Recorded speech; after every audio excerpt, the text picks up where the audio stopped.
नमस्कार, मी राहुल पाटील. मी आत्ता बुर्ली आमनापूर रोडवर आहे आणि मी सांगलीवरून येत होतो. सांगलीवरून येताना मला ही इथं ट्रॉली दिसली. तुम्ही बघू शकता की ही ट्रॉली पूर्णपणे ओरिजिनल बाभळीच्या लाकडानं भरलेली आहे. अशीच एक ट्रॉली मगाशी मी गाडी होतो, मी थांबू शकलो नाही त्यांना. ती गाडी ट्रॉली फास्ट गेली.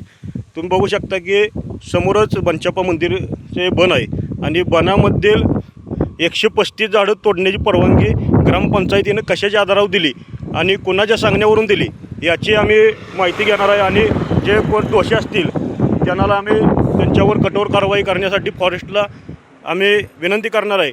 तुम्ही बघू शकता की एकीकडे झाडे लावा म्हणून संदेश देतात आणि दुसरीकडे हे असे ग्रामपंचायत हरामखोरीचे उद्योग करते. तुम्ही बघू शकता की बंचाप्पा मंदिराच्या परिसरातील 135 झाडं तोडण्याची परवानगी कुणाला विचारून ग्रामपंचायतीने दिली याची आम्ही 2 दिवसात चौकशी करणार आहे. धन्यवाद.